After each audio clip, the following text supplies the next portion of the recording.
글로벌 외신센터입니다. 오늘도 이 FOMC 회의 결과를 비롯해서 여러 가지 소식들이 많이 나와 있는데요. 자세하게 체크해 보도록 하겠습니다. 김민아 캐스터와 함께합니다. 안녕하세요. 안녕하세요. 네, 첫 번째 소식은 아무래도 연준이 이제 50bp, 그러니까 시장에서 예상하던 빅스텝을 단행하기로 결정을 했습니다. 자세한 FOMC 내용도 전해주시죠. 네, CNBC 보도 내용이고요. The Fed projects raising rates as high as 5.1% before ending inflation battle. 네, 이번에 연준 쪽에서 드디어 이 금리 인상과 관련되어 있는 발언을 내놨는데요. 자세한 기사 내용 함께 살펴보시죠. 미국 연준이 기준금리를 0.5%포인트 올리기로 결정했습니다. 이에 따라 기준금리는 4.25에서 4.5%로 상승한 가운데 인플레이션과의 전쟁을 끝내기 전까지는 5.1%까지 인상할 것이라는 전망도 함께 나왔습니다. 우선 시장에서 예상을 하고 있던 대로 연준 쪽에서는 금리 인상 속도 조절에 나선 건데요. 최근에 물가 상승률이 시장의 예상치를 하회했다는 점이 가장 큰 원인으로 꼽히고 있습니다. 이번 금리 인상으로 인해서 기준금리는 4.25에서 4.5%로 올라가게 됐고요. 다만 파월은 이렇게 금리 인상 속도 조절에는 나서되 긴축 기조를 끝내기까지는 당분간 시간이 필요할 것이라고 말했습니다. 연준이 인플레이션이 완화되고 있다는 것에 확신을 느끼기 전까지는 긴축을 계속 단행하겠다는 걸로 의미를 파악을 할 수 있고요. 물가 상승률을 2% 목표치까지 내리기 위해서는 충분히 제약적인 정책 기조가 필요하다며 당분간 지속적인 금리 인상이 필요하다고 파월 연준 의장은 강조했습니다.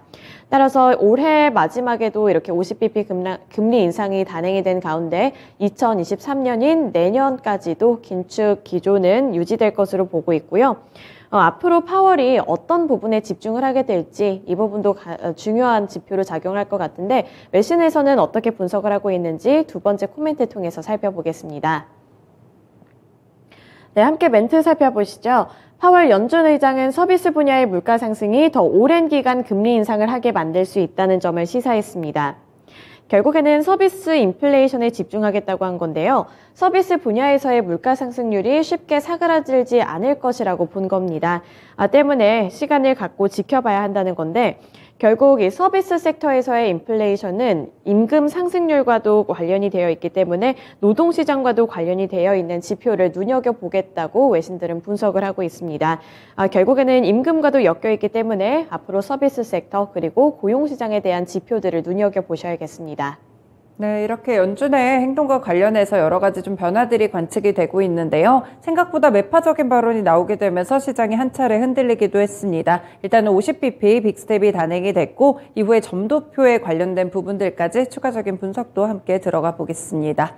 네, 다음 소식으로 넘어가 볼게요. 네, 어제 같은 경우에는 미국의 CPI가 상당 부분 둔화되는 그런 모습으로 관측이 됐었는데 이번에는 영국 역시나 물가가 거의 정점에 좀 왔나 봐요. 약간은 꺾이는 모습이었네요. 네, 맞습니다. 긍정적인 전망이 나왔고요. 긍정적인 해석도 나왔습니다. CNBC 보도 내용이고요. European Central Bank set for 50 basis point rate hike on hopes that inflation has peaked. 네, 유럽 쪽에서도 물가 정점론에 대한 기대감이 확산이 되고 있습니다. 자세한 기사 내용 함께 살펴보시죠. 영국에서도 물가가 내려갔습니다. 11월 영국의 물가 상승률은 10.7%를 기록한 가운데 ECB가 12월 회의에서는 이 50bp 금리 인상을 시사할 가능성이 높아지고 있다고 보고 있는데요.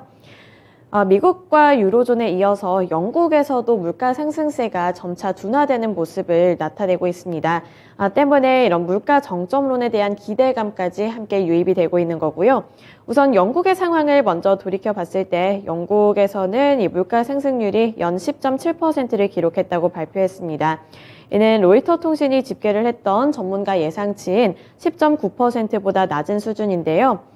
전달만 하더라도 물가 상승률이 11.1%를 기록하면서 41년 만에 최고치를 기록한 바 있는데 현재 집계가 되고 있는 이 수치는 그에 비해서 많이 완화가 된 수치라고 볼 수 있습니다.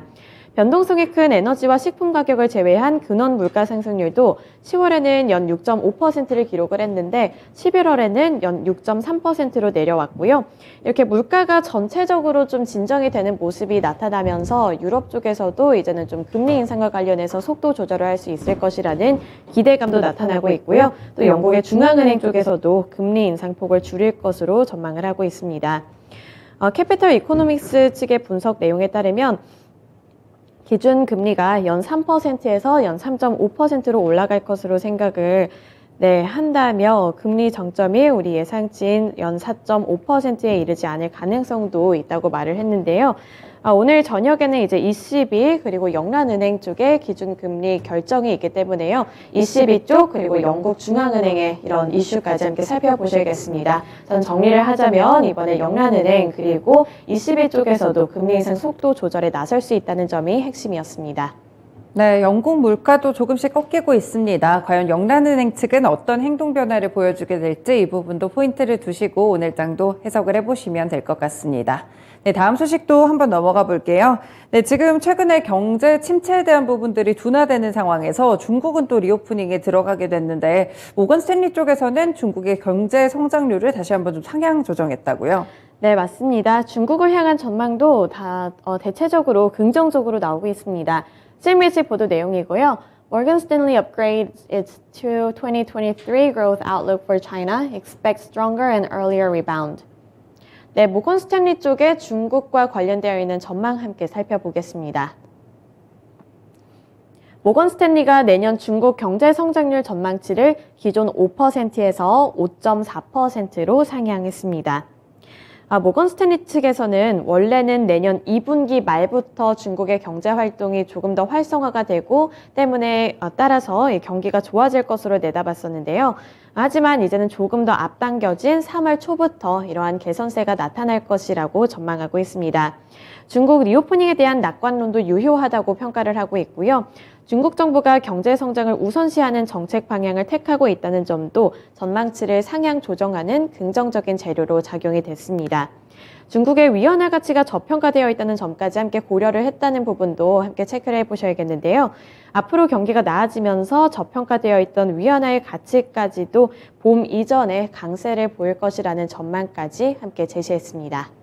네, 중국의 리오프닝이 조금씩 좀 더 빨라질 수도 있다는 전망이 나온 만큼 관련 종목들도 체크를 해보시면 좋을 것 같습니다. 네, 마지막 소식으로는 이 테슬라가 최근에 정말 주가 하락이 심각합니다. 계속해서 좀 빠지는 그런 모습이 나오고 있는데 목표가 하향 리포트까지 나왔다고요? 네, 그렇습니다. 글로벌 IB 쪽에서는 요즘에 테슬라를 그렇게 좋게만은 평가하지 않고 있는데요. 야후 파이낸스 보도 내용입니다. Tesla stock drops as Goldman cuts price target, maintains buy rating. 네, 테슬라와 관련해서 어떻게 평가했는지 자세하게 함께 살펴보겠습니다. 골드만삭스가 테슬라의 목표 주가를 하향하고 투자 의견은 매수로 유지했습니다. 목표 주가를 하향한 데는 트위터뿐만 아니라 정치적인 색이 강하다는 이유도 있었는데요. 골드만삭스의 한 애널리스트는 테슬라의 목표 주가를 305달러에서 235달러까지 하향 조정했고요. 또 내년의 주당 순이익의 전망치 같은 경우도 4.9달러에서 4.5달러로 내려잡았습니다. 우선은 이 글로벌 전기차 공급량이 늘어나는 반면에 수요는 둔화 조짐이 보인다고 전망을 했고요. 테슬라를 향한 우려감은 최근에 지속이 되고 있는데 이번에는 정치적인 색깔까지 드러내게 되면서 그 우려감은 더 짙어지고 있다는 분석이 함께 나왔습니다. 때문에 테슬라가 청정 에너지와 첨단 기술 분야에서는 상당한 가치를 갖고 있는 것은 맞지만 전체적으로 봤을 때 테슬라의 CEO인 머스크가 하고 있는 행보들이 이 브랜드 가치를 함께 끌어내리고 있다는 점을 우려한 건데요. 이러한 요인들을 다 같이 복합적으로 봤을 때 주가를 하향 조정했다는 분석이 외신들의 보도 내용이었습니다. 네, 테슬라가 많은 리스크들을 안고 있습니다. 1년 전만 하더라도 거의 300달러를 호가하던 그런 주가가 지금은 150달러 선까지 정말 정확하게 반토막이 났는데요. 추가적으로 이런 리스크들이 해소가 될 수 있을지 이런 부분들도 전해드리도록 하겠습니다. 네, 이렇게 4가지 소식들 김민아 캐스터와 함께 봤습니다. 고맙습니다. 지금까지 글로벌 외신센터였습니다.